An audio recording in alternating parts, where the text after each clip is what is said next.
Hello students, हम पढ़ रहे हैं हमारा ज्योग्राफी का थर्ड चैप्टर और आज हम पढ़ेंगे पेज नंबर 32 पर न्यूक्लियर पावर।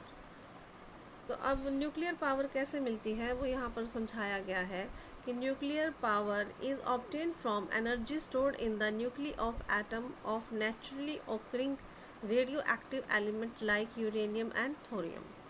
अब यहाँ पे क्या बताने की बात की है कि न्यूक्लियर पावर है क्या और कहाँ से हमें मिलती है।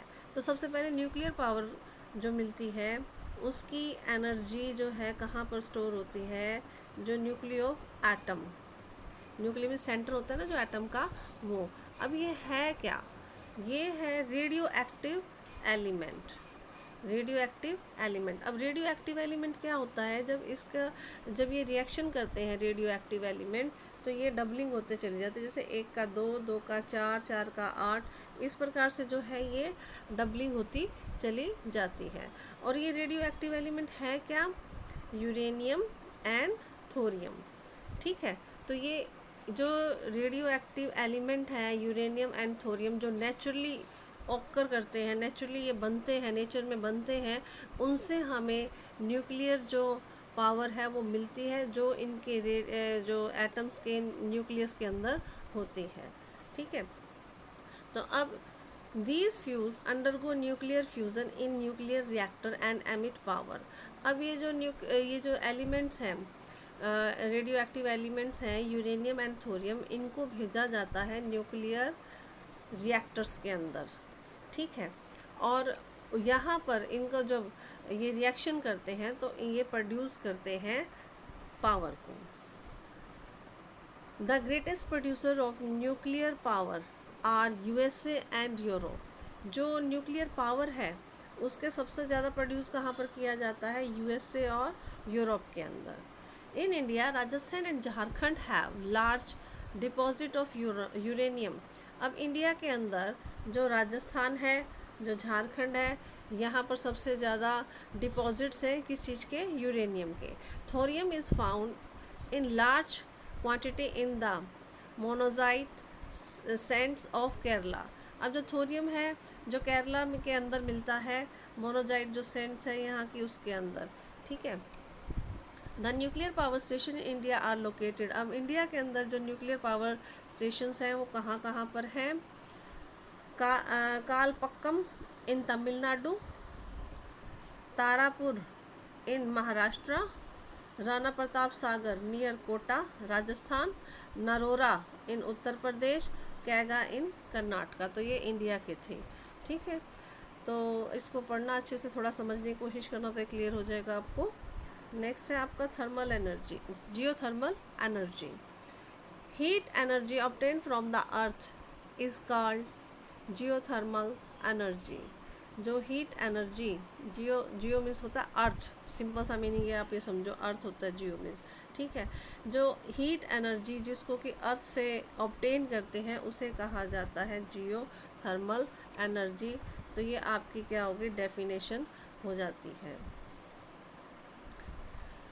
The temperature in the interior of the earth rise steadily as we go deeper.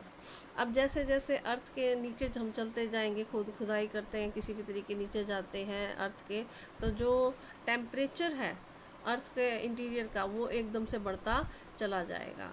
Some time this heat energy में surface itself in the form of hot spring.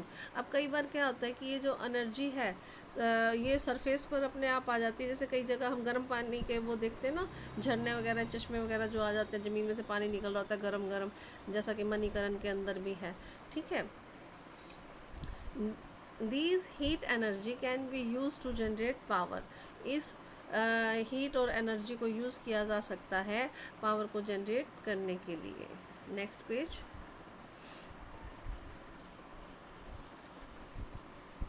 Geothermal energy in the form of hot springs has been used for cooking, heating and bathing for several years। Geothermal energy है, इसे कई तरीक़ों से हम use कर रहे हैं। जैसे हॉट स्प्रिंग्स हैं, उनको, उसके पानी को हम कैसे यूज़ कर रहे हैं, कुकिंग के लिए, हीटिंग के लिए और बाथिंग के लिए कई सालों से हम यूज़ कर रहे हैं।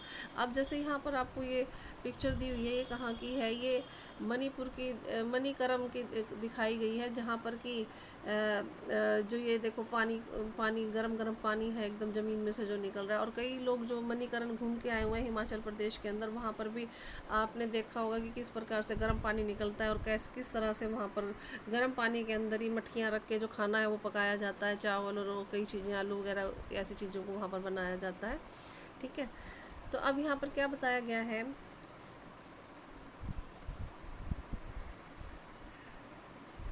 USA has the world's largest geothermal power plant, followed by New Zealand, Iceland, Philippines and central America. जो USA है सबसे बड़ा जियोथर्मल पावर प्लांट है, किसके बाद न्यूजीलैंड, आइसलैंड और फिलीपींस और सेंट्रल अमेरिका के बाद। और इंडिया के अंदर जो जियोथर्मल प्लांट है वो लोकेटेड है कहाँ पर, Manikaran in Himachal Pradesh and Puga valley in Ladakh. ये इंडिया की जगह दी है। नेक्स्ट है आपका टाइडल एनर्जी। टाइडल एनर्जी क्या होता है, जैसे समुद्र के अंदर जो टाइड्स आती हैं, टाइड्स जो बड़ी बड़ी लहरें आती हैं, उनसे उनके द्वारा जो एनर्जी को प्रोड्यूस करना। ठीक है, अब यहाँ पर क्या बताया गया है, energy generated from the tides. जो टाइड्स के से जो एनर्जी, जिस एनर्जी को जनरेट किया जाता है उसे क्या कहा जाता है, tidal energy. Tidal energy can B harnessed by building dams at narrow opening of the sea।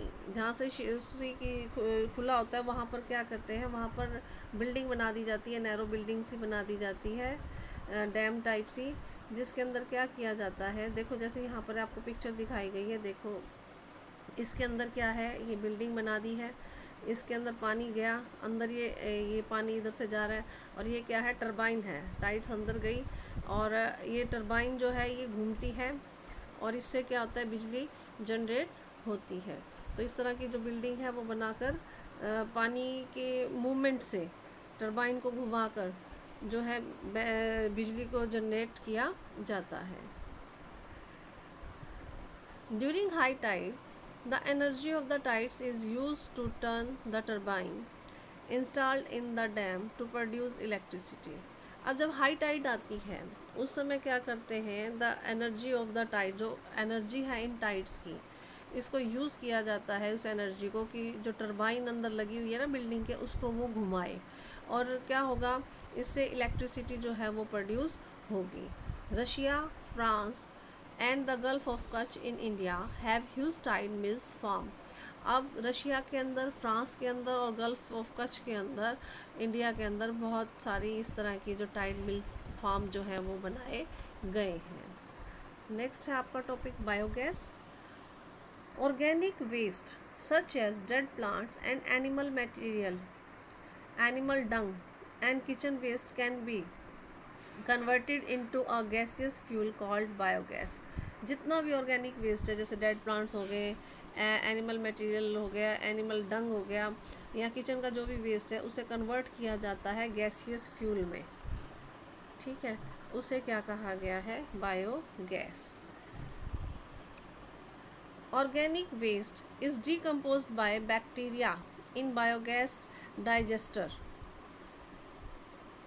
यहाँ साइड में आपको पिक्चर भी दिखाई गई है। यहाँ पर क्या है, देखो एक टैंक बनाया गया है, यहाँ पर फर्टिलाइज़र और मैन्योर वगैरह जो है सब इसके अंदर पहुँच रहा है और इधर से जो है गैस को प्रोड्यूस किया जाता है। इसके अंदर जो बैक्टीरिया से बायोगैस जो है वो रिलीज़ बैक्टीरिया से बनती है और फिर बाद में उसको निकाला जाता है उस गैस को। तो अब यहाँ क्या बताया गया है, the organic waste is decomposed by bacteria. जो ऑर्गेनिक वेस्ट है उसे डीकम्पोज किया जाता है बैक्टीरिया के द्वारा इन बायोगैस डाइजेस्टर, और जो जहाँ पर इकट्ठा किया जाता है बायोगैस का जो ये टैंक सा है, टू एमिट बायोगैस, ताकि निकल सके इसमें से biogas, which is essentially a mixture of methane and carbon dioxide. अब ये जो गैस निकलती है किसका मिक्सचर होती है, मीथेन का और कार्बन डाइऑक्साइड का। Biogas is an excellent fuel for cooking. Biogas बहुत ही अच्छा फ्यूल है कुकिंग के लिए और लाइटनिंग के लिए। And produce huge amount of organic manure each year. और इससे क्या होता है, बहुत ही ज़्यादा मात्रा में जो ऑर्गेनिक मैन्योर है वो प्रोड्यूस होता है हर साल, क्योंकि देखो जो वेस्ट है वो तो रहेगा ही रहेगा।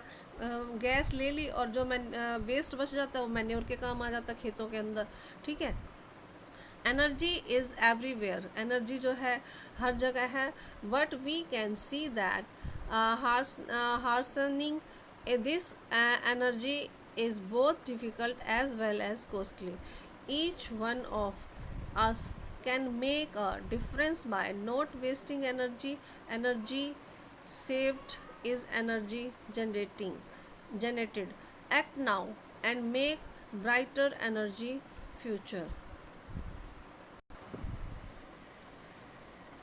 तब लास्ट में इन्होंने क्या बताया कि एनर्जी बहुत है, काफ़ी है, हर जगह है और हमें इसको काम में लेकर आना है, क्योंकि ये बहुत ही कॉस्टली होती है, ठीक है। और हमें सबसे पहले क्या काम करना है कि इसको वेस्ट नहीं करना है, क्योंकि एनर्जी को बचाना ही एनर्जी को जनरेट करना होता है। तो अब यही बात है कि बार बार यही बात बताई जाती है कि सेव एनर्जी, ठीक है। तो आपका ये चैप्टर यहीं पर ख़त्म होता है। आपको अगर कोई इसमें कोई प्रॉब्लम लगती है तो मुझसे डिस्कस कर लेना। Thank you.